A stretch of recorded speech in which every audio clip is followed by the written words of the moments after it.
Comment écouter Dieu? Voilà une vraie question. Cette question se la pose généralement les gens qui vraiment veulent se rapprocher de Dieu. Ceux qui ne veulent pas se rapprocher de Dieu, ils veulent se rapprocher d'une religion, posent une question de qu'est-ce qui est péché? Est-ce que c'est péché faire ça? Voilà, ça c'est des gens qui cherchent un peu les limites, mais ne cherchent pas profondément Dieu. Mais quelqu'un qui se pose de manière très honnête, de cœur, la question de comment écouter Dieu, c'est un cri. Et je me suis rendu compte que de nos jours, les amis, les chrétiens luttent cruellement pour entendre et pour discerner la voix de Dieu. Et c'est un peu comme l'une des crises qu'on peut avoir dans notre génération. Et je posais la question à quelqu'un qui me disait, mais le Seigneur ne me parle pas, mais le Seigneur ne me parle pas. Je lui disais, crois-tu vraiment que Dieu ne parle pas? Et l'autre question c'est, est-ce que tu veux vraiment écouter Dieu? Et c'est un sujet si important parce que la non-écoute aura un impact sur notre destinée, de la même façon que l'écoute de la voix de Dieu aura un impact sur notre destinée. Ce sujet est souvent enseigné d'ailleurs parce qu'il est nécessaire de toujours avoir plus de lumière sur cela, pour toujours être plus au frais de ça. Premier texte qu'on va lire, juste pour nous mettre une mise en bouche. Jean chapitre 10, verset 27, un texte que vous connaissez très très bien tous. Jean chapitre 10, verset 27 nous dit « Mes brebis écoutent ma voix. Mes brebis écoutent ma voix. » Regardez ce qu'il dit après. « Je les connais et elles me suivent.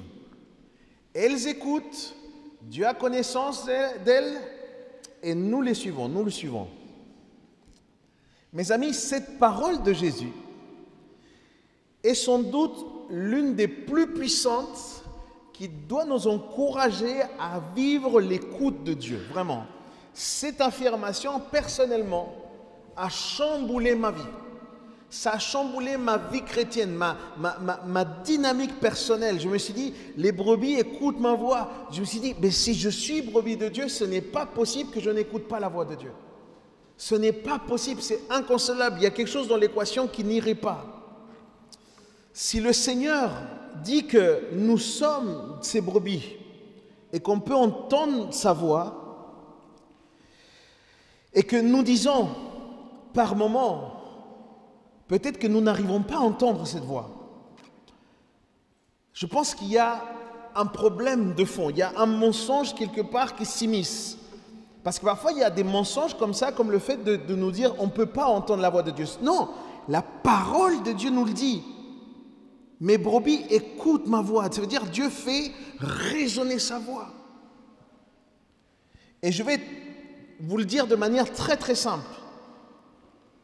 Si nous sommes venus à lui, même ce matin, si vous avez eu le courage de vous lever, j'espère profondément que ce n'est pas simplement pour vivre un simple culte, mais c'est parce que vous avez besoin d'entendre la voix de Dieu. Quand on vient le dimanche matin, mes amis, ne venez jamais par religiosité. Venez avec une haute attente que le Seigneur est capable de parler à nos cœurs.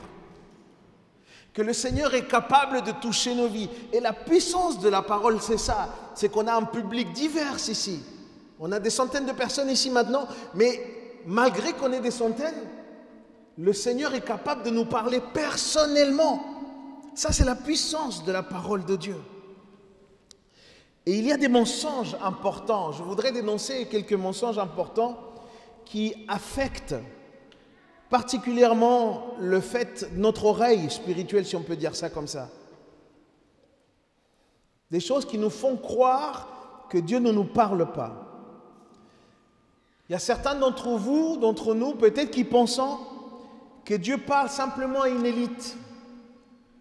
Dieu parle simplement à certaines personnes. Ok? Il y en a qui pensent que Dieu parle qu'aux oins. Il y en a qui pensent que Dieu parle simplement à ceux qui ont une étiquette de serviteurs, de pasteurs. Ça, c'est un mensonge. Un autre mensonge, c'est que Dieu ne parle que ponctuellement au travers de telle ou de telle personne. Ça aussi, c'est un mensonge. Dieu ne parle pas ponctuellement, simplement Dieu parle toujours. Il fut d'ailleurs un temps dans l'histoire de l'Église chrétienne, un temps triste, dans lequel on décourageait les gens à écouter Dieu. Il fut un temps dans l'histoire de l'Église où on décourageait les gens à écouter Dieu, puisqu'on empêchait l'accès à la parole de Dieu. Il fut un temps dans l'Église dans lequel la Bible n'était pas donnée à tous. Tout le monde n'avait pas accès à la lecture de la Bible et seulement certaines autorités avaient le droit de transmettre un message. Ça, c'est un moyen pour empêcher que Dieu parle. Et c'est l'une des raisons de la réforme protestante. C'est l'une des raisons graves d'ailleurs. C'est pour ça que le protestantisme est né essentiellement pour que la parole soit donnée à tous, pour que tout le monde ait un accès à la parole de Dieu. Un autre mensonge, c'est que des personnes pensent que Dieu ne parle que par des événements surnaturels, que tout est dans le mysticisme, et que du coup, il faut attendre ces moments particuliers, ces moments surnaturels pour pouvoir écouter Dieu, alors que Dieu veut nous parler quotidiennement. Une histoire de tous les jours. Si notre Dieu a une particularité, les amis, c'est bien celle-là, c'est qu'il nous parle beaucoup. On a un Dieu qui aime parler. Dis à ton voisin, Dieu aime parler. Dieu aime parler. C'est important que tu le saches. Il a parlé tellement qu'il a parlé à 40 auteurs différents pour écrire 66 livres dans la Bible. Ça nous a donné la Bible. Ok? Il a inspiré les pensées de ces hommes-là pour pouvoir retranscrire la voix de Dieu. Vraiment, Dieu aime parler parce que ce n'est pas un petit document, la Bible. Ok? Considérons que Dieu, et c'est très important, avant tout et principalement, nous parle au travers de sa parole. Il y a quelque chose là-dedans qui est de l'ordre de la suffisance. Dieu estimait que la parole de Dieu était ce qui était suffisant pour nous, pour pouvoir communiquer avec nous. Mais ça veut dire aussi que dans chaque mot qui est retranscrit ici, il y a quelque chose de divin, les amis. Il y a quelque chose de puissant pour nos vies. Il y a le cœur de Dieu se déversant pour chacun d'entre nous. Donc c'est important qu'on puisse considérer que Dieu parle au travers de sa parole, mais je voudrais qu'on aille un petit peu plus loin pour voir comment est-ce que de manière pratique, tous les jours, Dieu peut nous parler particulièrement dans nos pensées, parce que c'est là où ça va se jouer. Et je voudrais que vous parliez de ça parce que ça s'oppose à l'idée de mystifier forcément la voix de Dieu. Il y en a qui regardent les textes bibliques et ils se disent mais Dieu a parlé à travers la voix d'un ange ou Dieu a parlé au travers de tonnerre, Dieu a parlé au travers du buisson ardent comme il a fait avec Moïse, ou comme on a pu le voir dans la première étude que j'avais fait l'automne dernier, Dieu parle au travers de l'ange de l'Éternel. Du coup, c'est une voix audible. Mais on oublie de considérer que Dieu parle surtout et généralement de manière un peu plus ordinaire, de manière un peu plus simplifiée. Et comment est-ce qu'il le fait? Eh bien, il le fait au travers de nos pensées. Dieu parle à notre raisonnement. Et ne pas considérer que Dieu peut parler à notre raisonnement, c'est une entrave à l'écoute de la parole de Dieu. D'ailleurs, j'aime remarquer ce que Jésus dit ici. Mes brebis écoutent. Et le verbe écoute, il est au présent.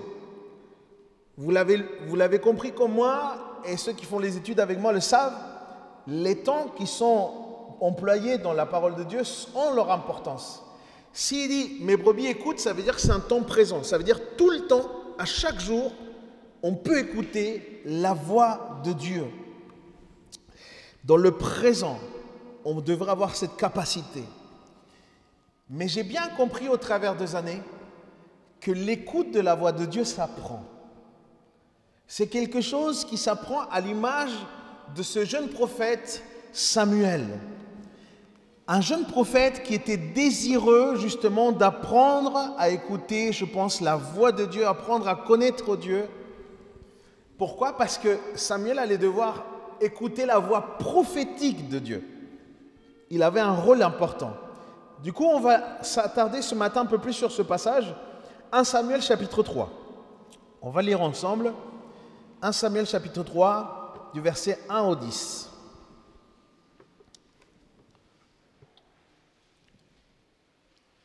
1 Samuel chapitre 3 du verset 1 au 10.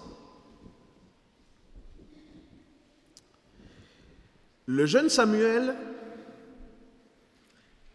était au service de l'Éternel devant Élie.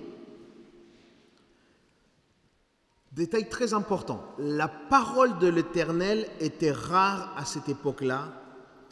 Les visions n'étaient pas fréquentes. C'est important comme détail. Verset 2. Un jour, Élie, dont la vue commençait à faiblir et qui ne pouvait plus bien voir, était couché à sa place habituelle. Pareil, détail important, Élie avait un problème de vue, pas d'écoute. Ok? C'est un détail important. Verset 3. La lampe de Dieu n'était pas encore éteinte et Samuel était couché dans le temple. Dans le temple. Il n'était pas dans une chambre, il était couché dans le temple où se trouvait l'arche. L'arche qui représente la présence de Dieu. Ça veut dire Samuel avait fait le choix d'être au plus proche de la présence de Dieu. C'est ça la symbolique ici. Verset 4. Alors l'Éternel appela Samuel, il répondit, me voici. Il courut vers Élie et dit, me voici, car tu m'as appelé. Élie répondit, je n'ai pas appelé. Retourne te coucher. Et Samuel alla se coucher. Verset 6. L'Éternel appela de nouveau Samuel. Samuel se leva, alla vers Élie et dit, me voici car tu m'as appelé. Élie répondit, je ne t'ai pas appelé mon fils. Retourne te coucher. Verset 7. Samuel ne connaissait pas encore l'Éternel. La parole de l'Éternel ne lui avait pas encore été quoi? Révélée. Très important. Verset 8. L'Éternel appela de nouveau Samuel pour la troisième fois. Samuel se leva et alla vers Élie. Me voici car tu m'as appelé. Enfin, Élie comprit, regardez. Élie comprit alors que c'était l'Éternel qui appelait l'enfant. Il dit à Samuel, va te coucher et si l'on t'appelle, dis, parle Éternel, car ton serviteur écoute. Amen. Et Samuel alla se coucher à sa place. L'Éternel vint se tenir près de lui. Ce n'est pas simplement qu'il parle. Maintenant, la présence de Dieu vient auprès de Samuel. C'est un détail très très important ça. La présence, l'Éternel vint se tenir auprès de lui et appela, comme les autres fois, Samuel, Samuel. Samuel répondit, parle, car ton serviteur écoute. Amen. C'est merveilleux la patience que l'Éternel a avec Samuel. C'est merveilleux la patience que Dieu va avoir, qui va devoir se répéter plusieurs fois avant que ce jeune arrive à discerner la voix de Dieu. Et je crois que Dieu veut encourager encore quelqu'un ce matin, les amis. Et je le déclare avec foi pour toi. Dieu va te parler et il patientera jusqu'au moment où tu apprendras à l'écouter. Parce qu'il ne s'agit pas d'un Dieu simplement qui veut imposer une sorte de religion. Dieu avant tout souhaite une relation avec chacun d'entre nous.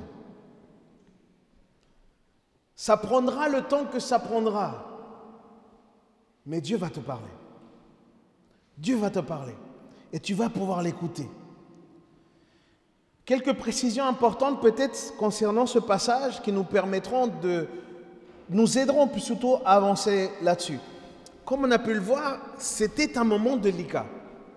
C'était un moment de crise qui se vivait dans le peuple d'Israël. Et cette crise, elle est marquée par le manque de parole de Dieu. La voix de Dieu était très difficile à s'entendre. La nation était en train de se perdre et leur cœur s'éloignait de Dieu. C'était ça qui se passait.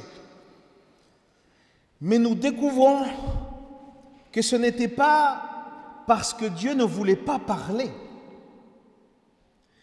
En fait, Dieu avait du mal à trouver un cœur disposé pour pouvoir entendre le message qu'il allait donner.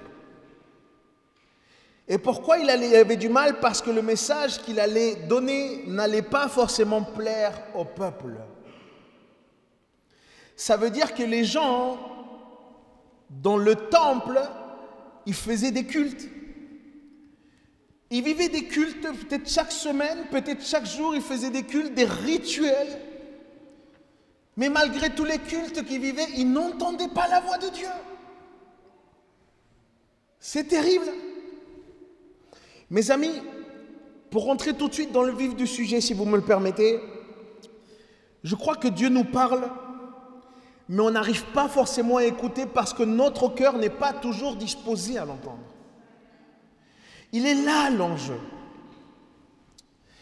Cette semaine, dans l'étude biblique, je vous parlais sur la volonté de Dieu, on est sur les attributs de Dieu, je fais un petit aparté, et sur les attributs de Dieu, j'expliquais quelque chose de très important, qui était, il existe la volonté décrétive de Dieu, qui sont les décrets, tout ce que Dieu a déterminé. Et ce sont des choses qui se font, que nous on le veuille ou pas. Okay? Dieu a dit la lumière soit et la lumière a été. Okay? Ce sont des décrets de Dieu. Il y a la volonté décrétive, mais il y a aussi notre volonté qui est la volonté préceptive.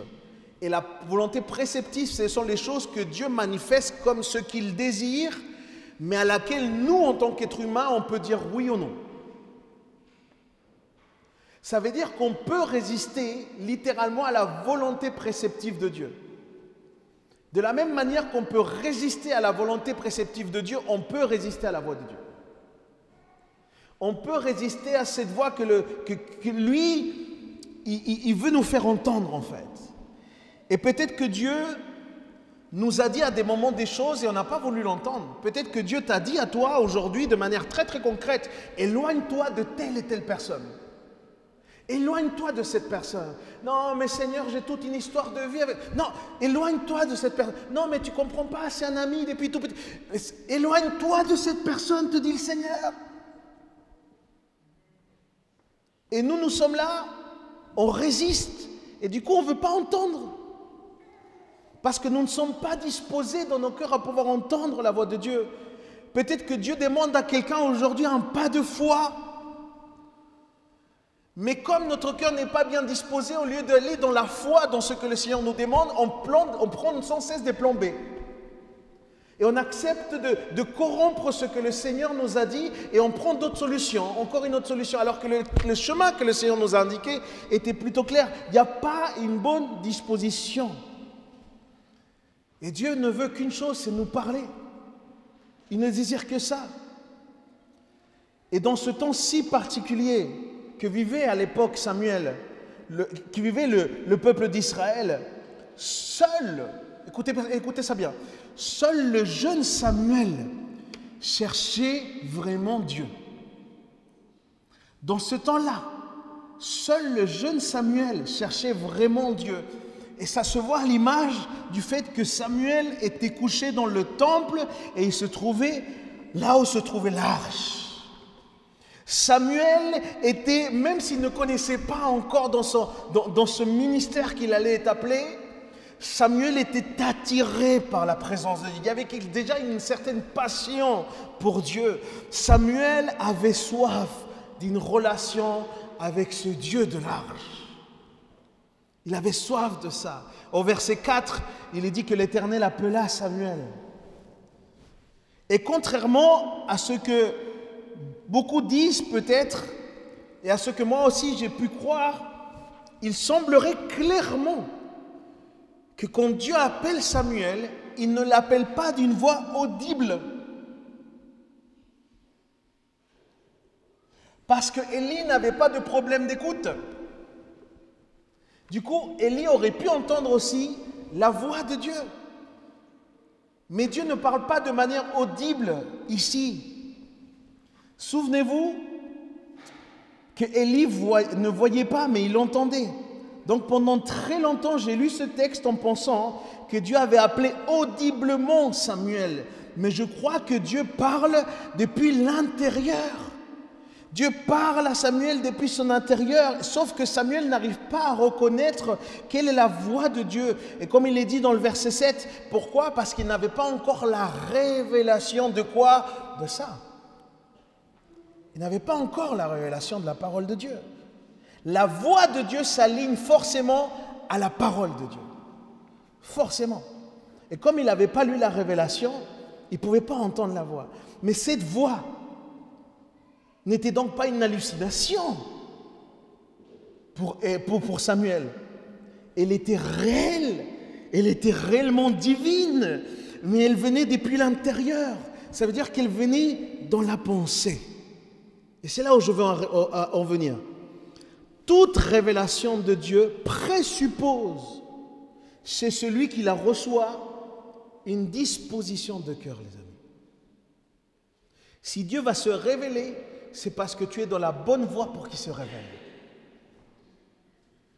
Au verset 7, il est dit qu'il ne connaissait pas l'Éternel. Et l'expression ici, elle n'est pas à prendre au sens relatif. Pardon, elle est à prendre justement au sens relatif, parce que ce n'était pas qu'il ne connaissait pas Dieu. S'il était dans le temple, on lui inculquait une certaine culture, on lui inculquait aussi la parole, c'est certain. Mais ce qu'il est mentionné ici, c'est qu'il n'avait pas cette communication prophétique avec Dieu. Il n'avait pas ce lien. Il n'avait pas encore appris à discerner cette voix de Dieu. Et au verset 10, l'Éternel vint se tenir auprès de lui et l'appela.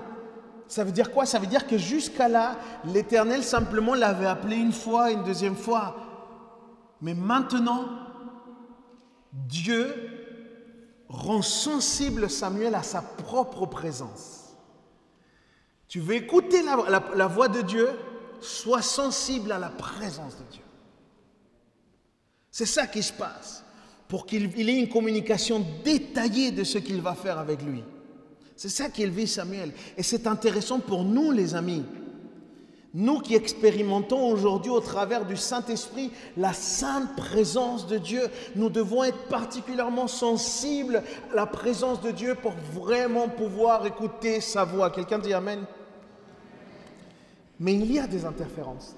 Et c'est notre problème, le plus grave ici, c'est celui-là, c'est qu'il existe des interférences.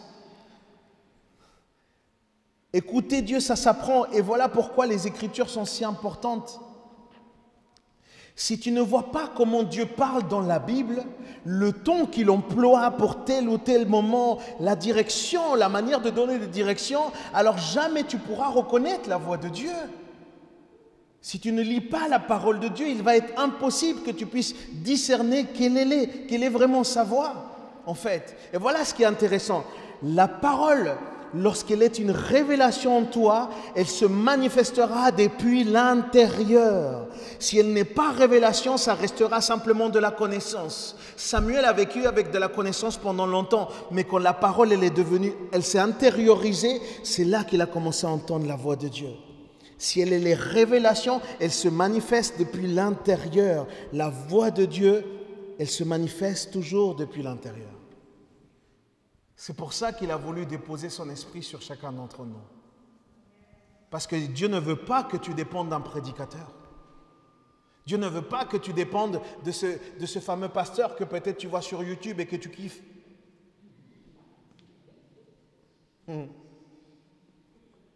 Non, Dieu veut que tu dépendes de lui, de sa propre voix, de ce qu'il a à te dire personnellement, et le Seigneur a des choses à te dire. Et comme on le dit depuis le début, Dieu veut nous parler, sauf que Dieu rencontre un certain nombre d'interférences.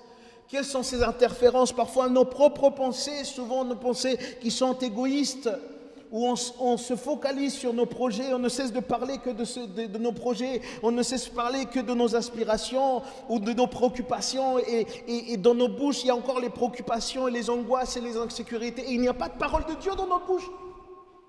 Du coup, nos propres pensées sont un obstacle. Un autre obstacle, ou peut-être une autre interférence, c'est la voix des autres. Il y a aussi la voix des autres. Ceux qui semblent avoir des méthodes incroyables pour pouvoir entendre la voix de Dieu. Vous allez sur Internet, peut-être que vous allez trouver ça. Ce que j'appelle moi les prédications clés en main. 3 clés pour entendre la voix de Dieu. Quelles clés? Voilà ce qu'il te faut pour entendre la voix de Dieu. Et parfois on croit, on s'intéresse tellement à ce que les autres disent. Les méthodes, et nous on adore ça, chercher des méthodes, ça nous rassure, ces fameuses méthodes. Mais Dieu, il va traiter avec ton cœur, mon frère, pas avec des méthodes. Amen. Et il y a une autre interférence que vous avez peut-être pu discerner vous-même, c'est la voix de l'ennemi. Parce qu'il faut le comprendre, l'ennemi aussi nous parle. Depuis la création, au moment où ils étaient Adam et Ève dans le jardin d'Éden, il y a eu une 3e voix qui est survenue, ça a été la voix du serpent. Il parle aussi, celui-là. Et cette voix-là peut être une interférence concrète. Ça peut venir corrompre notre identité avec des mensonges. Il nous donne une mauvaise estime de nous-mêmes. Et par moments, justement, à cause de ces problèmes d'identité, à cause de cette mauvaise estime, on a du mal à vraiment accepter ce que le Seigneur nous dit. Et puis, il peut nous venir avec des pensées terribles. Dans les moments de colère, il vient avec des pensées de violence. Il veut que tu agisses avec violence. Combien de fois on s'est retrouvé dans des situations comme ça, où des gens qui vivent peut-être un moment de peine, un moment difficile, l'ennemi vient et il te dit, vas-y, fais le pas. Prends ce lot de médicaments, atteins à ta propre vie, c'est ça que l'ennemi te dit. La voix de l'ennemi est là aussi. Et nous devons combattre cette voix. Et la seule manière de combattre cette voix, c'est en écoutant la voix de Dieu. C'est la seule manière. Alors entre toutes ces voix, entre toutes ces choses-là, les interférences, il nous est difficile par moments d'entendre la voix de Dieu, je le sais très bien. Et ce n'est pas rien parce que notre génération, les amis, je le crois, du peu de sociologie que j'ai pu faire, je crois que nous sommes dans la génération qui est la plus divertie qu'il ait pu exister. On est constamment stimulé par plein d'infos, par plein d'applications, par plein de vidéos, et on scrolle, et on scrolle, et on scrolle. Il y en a qui ne savent pas ce que c'est que scroller. Mais on est une génération où il y a tellement de divertissement, tout veut accaparer notre attention. Ça ne s'est jamais vu comme ça. Les jeunes, aujourd'hui, ils ont du mal avec le silence. On a du mal avec le silence. C'est fou ça. On remplit le silence avec plein de trucs. Et on essaie d'occuper. C'est comme si on avait peur de ces moments de silence. Comme si le silence était une perte de temps. Alors que le silence est nécessaire aussi pour l'écoute. Dans les psaumes, il y a les Sélah. Ce sont des temps de silence. Marque une pause. Samson dit, arrête-toi et sache que je suis Dieu. Arrête-toi. Et c'est très très dur. Parce qu'il y a tout là, tout le temps, plein d'informations. Il y a certains frères, qui avant le Seigneur trouvaient un temps dans le petit coin avec eux. Et le Seigneur leur interpellait quand ils étaient au petit coin. Aujourd'hui, le Seigneur, il ne peut même pas aller aux toilettes avec eux puisqu'ils vont avec le téléphone aux toilettes.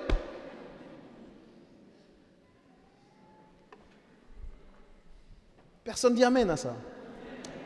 On se calme, c'est pas grave.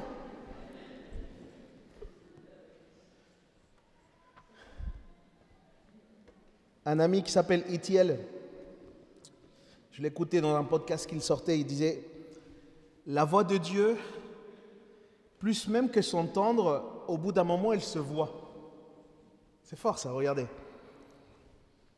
Il disait « Je n'ai jamais entendu audiblement la voix de Dieu. » Lui, c'est un prédicateur aujourd'hui que le Seigneur se sert de lui d'une manière extraordinaire. Et il dit, je n'ai jamais entendu audiblement la voix de Dieu. Cependant, lorsque je parle à Dieu, lorsque je prie, il amène des pensées en moi que je vois. Et je discerne cette origine divine en réponse à mes prières parce que je connais, j'ai pu étudier les Écritures. Et c'est alors que je peux voir que pas simplement on écoute, mais ça devient même une image en nous. C'est fort, c'est beau. C'est ce que Dieu nous dira toujours. Tout ce que le Seigneur nous dit s'harmonisera forcément avec les Écritures. C'est pourquoi, par exemple, Dieu ne te dira jamais de te venger. Je vais me venger au nom de... Dieu ne va pas te dire de te venger. Mais tu as vu ce qu'elle m'a fait, tu as vu ce qu'elle a dit. Tu as vu la réputation que j'ai maintenant. Dieu ne va pas te dire de te venger, Dieu va te dire pardonne. Mais est-ce qu'on veut entendre le Seigneur nous dire pardonne alors qu'on est dans une colère noire? Bon.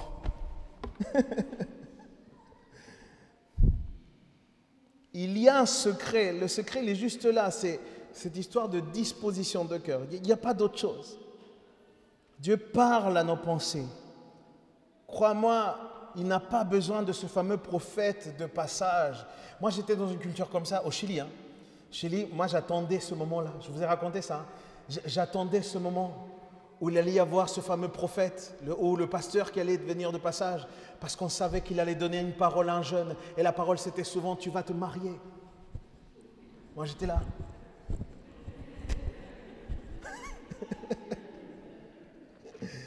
Dieu n'a pas besoin d'un prophète de passage. Écoute-moi, Dieu n'a même pas besoin d'un ange. Il n'a pas besoin nécessairement même d'un pasteur que tu apprécies pour pouvoir te parler. Dieu parle directement à nos pensées. Ces moments sont importants. La prédication de la parole est importante. C'est un moyen. Mais Dieu, ce qu'il a besoin, c'est de nos cœurs. C'est la disposition de nos cœurs pour nous parler. Et il peut utiliser des images pour nous parler. Il peut nous utiliser des souvenirs pour nous parler. Il utilise simplement tout ce qu'il peut avoir dans notre pensée, mais qui va s'aligner à sa volonté déclarée dans la parole de Dieu. Quelqu'un dit Amen. La seule chose dont Dieu aurait besoin pour nous parler, c'est notre disposition de cœur. Parfois, on espère une réponse de Dieu ou une direction, mais nous n'arrivons pas à écouter parce que nous ne sommes pas acceptés à un nom de Dieu. Il y a des projets, peut-être que tu as mis toutes tes économies, peut-être tu as étudié pour ça, il y a un moment Dieu te dit non, et c'est possible que Dieu te dise non, mais est-ce que tu es capable d'écouter un nom de Dieu? Waouh! Il y a peut-être un projet de mariage sur lequel tu t'engages, etc., ou tu t'étais engagé, etc. Je ne sais pas si tu as été capable, mais il y a un moment peut-être où le Seigneur va te dire oui, mais il y a un moment peut-être où le Seigneur va te dire non finalement. Mais est-ce que tu es capable, est-ce que tu as une disposition de cœur à pouvoir accepter un nom de Dieu? Dieu veut nous parler, mais est-ce que nous voulons vraiment l'entendre? C'est la même question depuis le début. Au Chili, il y a un dicton, je pense qu'il est aussi en France, il n'y a pas de pire sourd que celui qui ne veut pas entendre. Et attention, Et attention à ça, parce qu'une mauvaise disposition de cœur peut être aussi celle de ne pas laisser que Dieu se serve de notre bon sens. Je parle à quelqu'un là. Tu cherches toujours des trucs mystiques, etc., ou toujours des moments spéciaux, etc. Non, non, non. Le Seigneur peut se servir de ton bon sens pour te parler de la sagesse qu'il a mis déjà en toi. Il ne faut pas toujours attendre un truc extraordinaire ou un truc surnaturel, parce que Dieu peut nous parler, et heureusement, il nous parle de manière simple. J'aime ça, mes frères et sœurs. J'aime ça, savoir que le Seigneur peut nous parler de manière simple. Et si tu n'attends que des trucs divins ou je ne sais pas quoi, eh bien mon frère, ma soeur, en fait, tu n'es pas en train de prendre l'entièreté de la parole de Dieu pour toi. Et ça fait des gens qui sont les TTS, les très très spirituels. Vous connaissez ces gens-là, qui ne te disent pas bonjour, ils te disent shalom.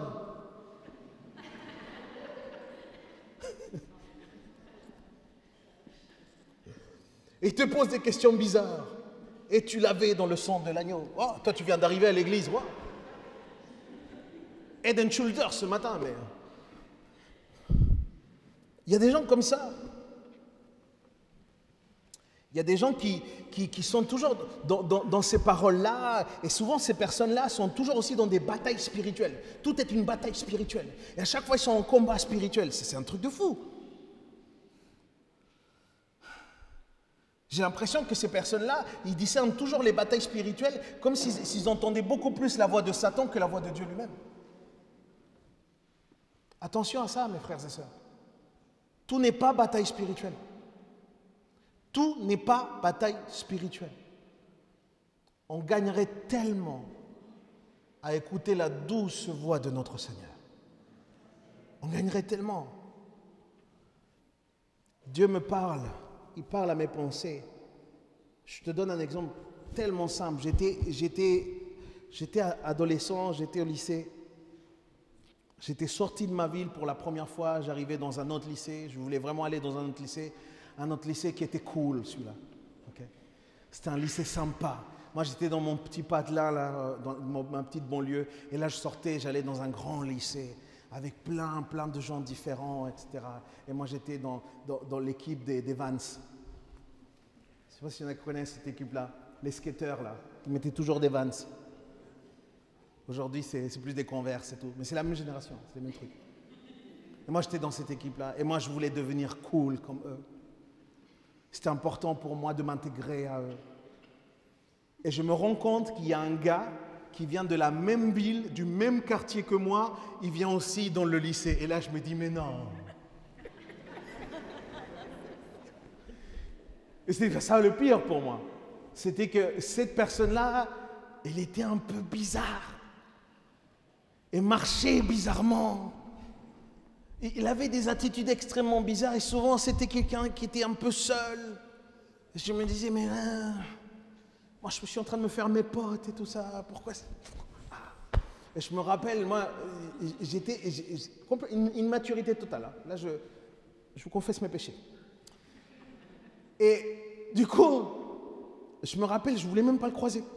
Je ne voulais pas qu'il me reconnaisse. S'il me voyait dans le bus, je faisais comme ça.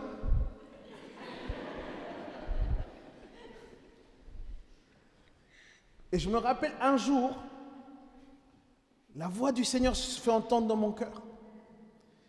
Et cette voix du Seigneur me dit, va le saluer. J'ai fait, quoi? Seigneur, ma réputation. Je suis en train de devenir quelqu'un socialement là cette année. Comment est-ce que tu peux me demander d'aller saluer celui-là là? Et le Seigneur, il me met une conviction extrêmement forte. C'est pour ça que je dis, la parole de Dieu se fait entendre de l'intérieur. Il n'y a pas besoin que quelqu'un d'extraordinaire vienne. Non, non, non, de l'intérieur. Il faut juste savoir la discerner, il faut juste savoir être à l'écoute. Et du coup, je me souviens, je me retrouve un jour dans un couloir. Et là, je me suis rappelé de ce que le Seigneur m'avait dit, qui était, va le saluer. Et là, j'étais dans le couloir, on était presque face à face, j'étais obligé, quoi. Et je me mets un peu dans le côté, comme pour le laisser passer. Je pense sincèrement que ce jeune homme avait vu ma bêtise et que quelque part il s'était dit, celui-là il ne veut pas me parler, et puis voilà, il continue son chemin. Jamais il s'était vraiment approché de moi. Non, non. Puis au fond, c'était quelqu'un d'extrêmement gentil. Extrêmement gentil. Il n'y avait pas de. C'était moi, j'avais un problème, les amis. C'était moi, profondément. Je ne sais pas comment prendre ces amens. Merci pour le soutien.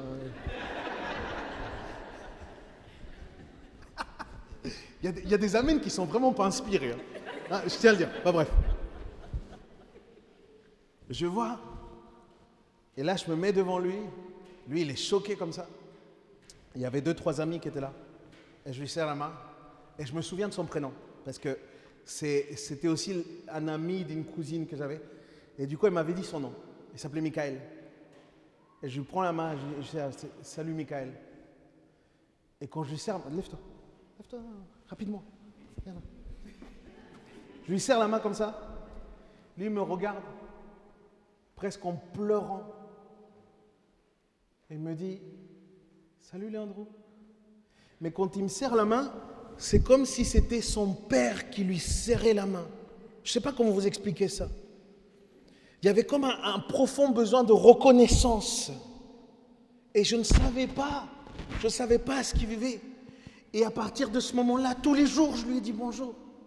Et ça me faisait du bien, ça me faisait plaisir. On prenait du coup le bus ensemble, etc. Et j'avais plaisir à le regarder et lui dire « Salut Michael ».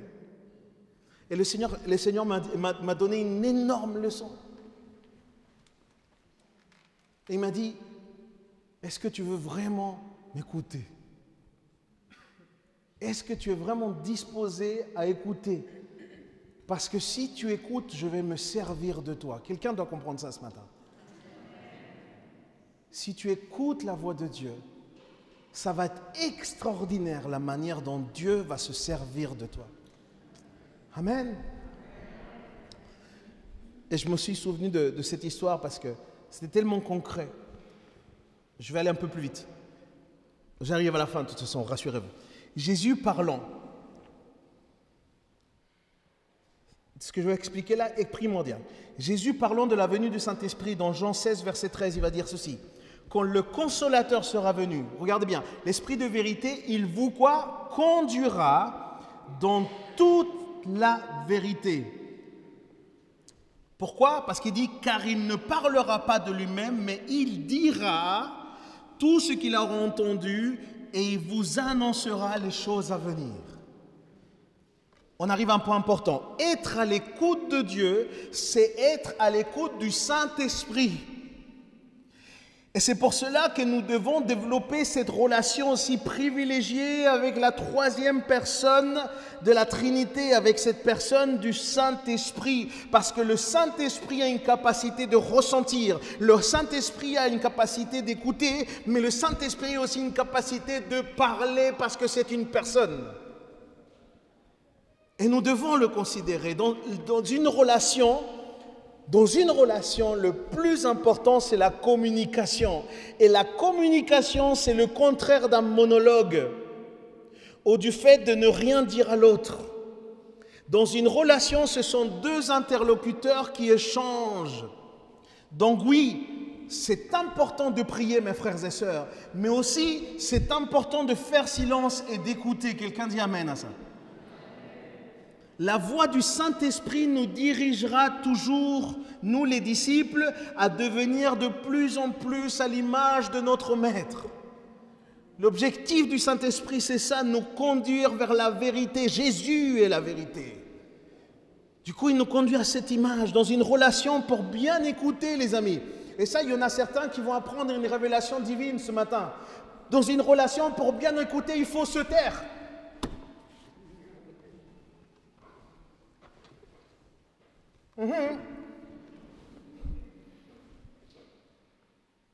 Depuis le début de mon ministère pastoral, j'ai pu accompagner des gens en préparation au mariage.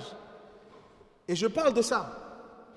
Je parle de cette nécessité dans la communication de couple que d'avoir une écoute active.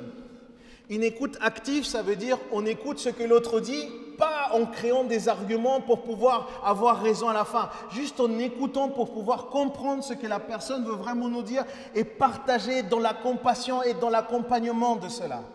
Ça ne se fait pas si on ne se tait pas. On a besoin de se taire. Et si on se taisait, les amis, et si on laissait un espace à l'Esprit de Dieu pour nous parler? Et je veux dire par là qu'il faut aussi faire taire tout ce qui pollue l'écoute de Dieu. Toutes ces interférences, il faut les faire taire. Et bien évidemment, pour cela, je recommande de méditer. Méditer la parole de Dieu. Ce n'est pas un truc chelou, mystique, je ne te demande pas de te mettre comme ça. C'est pas ça. C'est juste, tu lis la parole de Dieu. Et tu laisses que la parole de Dieu t'interpelle. Et quand elle t'interpelle, tu fais ce silence dans ton cœur. Et tu vas voir qu'alors que tu fais ce silence dans ton cœur, le Saint-Esprit va même toucher ta vie. Parce que c'est ça la puissance de la parole de Dieu. On a besoin de vraiment méditer, de mettre du temps à part. Ça ne se fait pas tout seul. On a besoin de ça. L'apôtre Paul va dire quelque chose qui m'interpelle et que je me sers beaucoup dans mes entretiens. À chaque fois que je prie, qu'on entame un entretien, vous m'entendrez toujours prier de cette manière. 2 Corinthiens 10, versets 4 et 5. Regardez ce qui est dit. En effet, les armes avec lesquelles nous combattons ne sont pas humaines, mais elles sont puissantes, grâce à Dieu, pour renverser des forteresses. Mais regardez ce qui est écrit. Nous renversons des quoi? Des raisonnements et tout obstacle qui s'élève avec orgueil contre la connaissance de Dieu, et nous faisons toute pensée prisonnière pour qu'elles obéissent à Christ. Il y a une autre version qui dit « Nous amenons toutes nos pensées captives à l'obéissance du Christ ».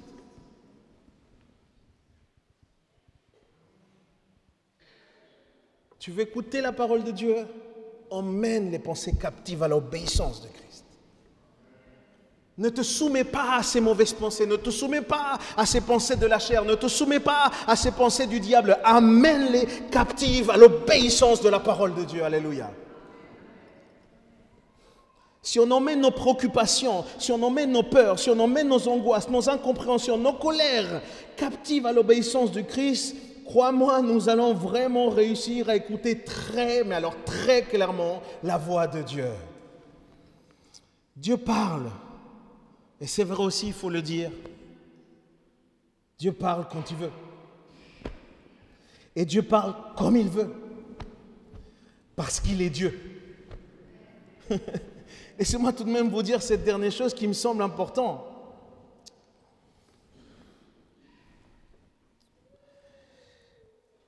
Dieu parle parfois très rapidement, parce que dans notre pensée, ça va vite. Dieu a permis qu'on ait une manière de réfléchir parfois très, très rapide, très efficace.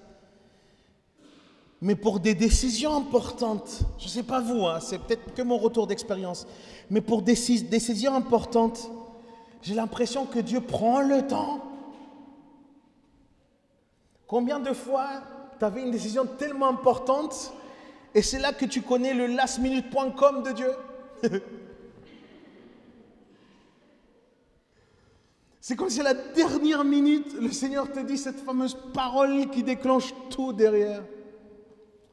Mais rappelons-nous que ce n'est pas à nous de commander ou de dire à Dieu comment faire. C'est lui qui fait comme il veut et nous l'adorons, c'est tout.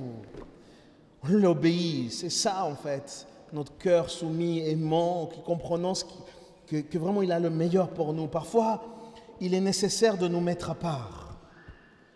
C'est vrai. Parfois, les amis, il faut prendre du temps. Parfois, c'est bien. Moi, j'ai un ami, pasteur, que tous les 6 mois, il se prend un week-end dans une chambre d'hôtel tout seul. Et il prie le Seigneur et il a des temps intenses comme ça avec le Seigneur. Moi, Dieu merci, je conduis beaucoup. En voiture, je ne sais pas pourquoi le Seigneur me parle énormément. Ne m'appelez pas en voiture. Le Seigneur me parle énormément. Chacun développe ensuite une bonne manière, mais l'important c'est de pouvoir rechercher, être à l'écoute. Parfois il est nécessaire, comme je vous dis, de se mettre à part. Jésus, surtout quand on commence à écouter la voix de Dieu, c'est là où c'est très intéressant de se mettre à part. Jésus l'a fait. Jésus commence son ministère, il est parti au silence du désert pendant 40 jours pour entendre aussi la voix de Dieu. Il est parti dans le silence du désert. Mon frère, ma soeur, n'aie pas peur du désert. Le désert, c'est un excellent endroit où Dieu parle très, très, très, très fort. Il y a des moments, les amis, il faut se mettre à part. Et je te le dis aussi, le Saint-Esprit aussi te guide vers ces temps-là. Tu as une conviction. Job 33, verset 14 nous dit, Dieu parle cependant tantôt d'une manière, tantôt d'une autre. Et il dit ça surtout dans la fin du verset, on ne le remarque pas. On ne se rend pas forcément compte. Mais tout se passe ici. J'espère que vous retenez ça. Tout se passe ici dans nos pensées. Alors je te pose la question aujourd'hui, avec tout ce que nous venons voir, avec tout ce que le Seigneur nous révèle, pourquoi Dieu ne pourrait-il pas parler? Pourquoi Dieu ne pourrait-il pas nous parler? Il parle à nos pensées. N'oubliez pas que le Seigneur nous a créés aussi avec notre pensée et notre communion avec lui, notre koinonia, c'est ça, ensemble, le partage, l'amour comme ça, cet échange, le truc d'être ensemble, doit se vivre là, d'abord dans nos pensées. Arrêtons de croire que Dieu peut seulement aussi nous parler que dans le secret ou sous des moments d'onction simplement. Non, mes frères et sœurs, c'est faux. C'est faux. Je suis désolé, on ne peut pas tous avoir une belle équipe de louanges avec un beau pianiste, etc. à la maison. Non, on ne peut pas faire ça. Dieu ne dépend pas de ça. Tu veux entendre la voix de Dieu? Ouvre ça. Ouvre ça. Tu veux entendre la voix de Dieu? Ouvre ça. Mais ouvre-le avec ta bonne disposition de cœur. Ouvre-le comme un enfant qui va aller découvrir, qui va aller apprendre. Et le Seigneur va nous parler. C'est bien sûr à cause de notre nature chutée, toute cette nature qui a failli, que nous ne pouvons plus, peut-être par moments, avoir accès entièrement, en tout cas, à la voix de Dieu. Mais Christ est venu rétablir le plan initial. Dans le plan initial, Adam et Ève, chaque jour, ils avaient un échange avec Dieu. Chaque jour, ils avaient une parole de Dieu. Chaque jour, il y avait un moment de dialogue avec Dieu. Et ça se passe depuis notre intérieur, les amis. Je crois que Dieu parle à nos pensées et il s'adapte même à notre langage. Il s'adapte même à nos capacités. Il s'adapte à tout ce qui est en nous. Parce que l'important pour lui, c'est qu'on puisse l'écouter. Alors, ne sois pas étonné que Dieu parle peut-être à un érudit, à quelqu'un qui est très dans le scientifique, qui lui parle d'une manière un peu plus scientifique, et que quelqu'un qui est très simple, Dieu lui parle de manière simple, parce que Dieu s'adapte. Parce que l'important pour lui, c'est d'être en communication avec chacun d'entre nous. Et pareil, que Dieu parle à une personne simple, que Dieu parle peut-être à un analphabète. L'important, c'est que Dieu puisse parler. Parce que Dieu veut se faire entendre. Quelqu'un dit Amen. On va se mettre debout ensemble si vous le voulez bien. Psaume 32, verset 8 nous dit quelque chose de très fort et je voudrais vraiment te convaincre, que l'Esprit de Dieu te convainc surtout. Dieu veut te parler, il veut t'aider, il veut te guider. Et voici ce que Dieu a dit à David et Dieu te le dit à toi encore ce matin.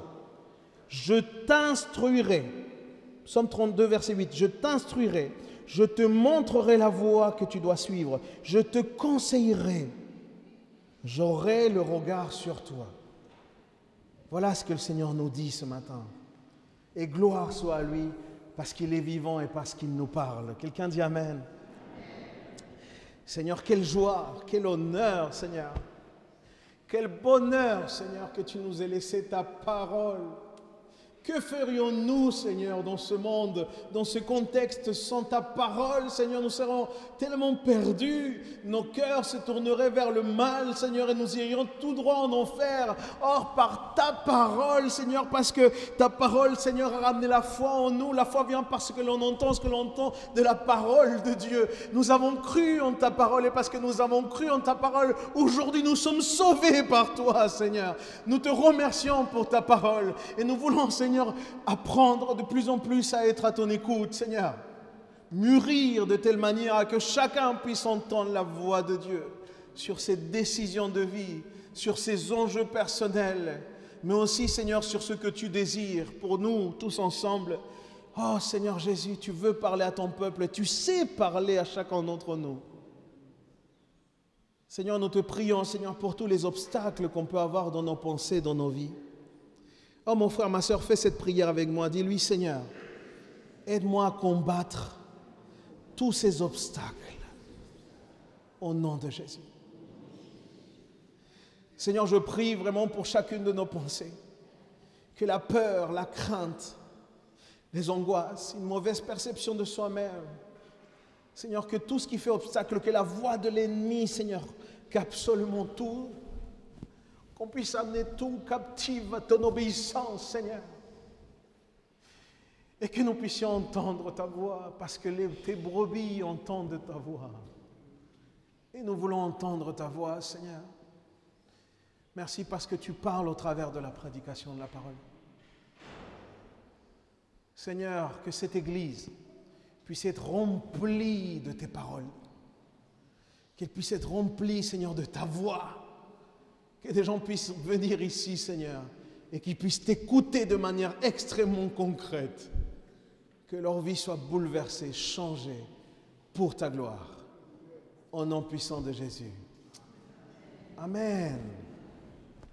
Amen.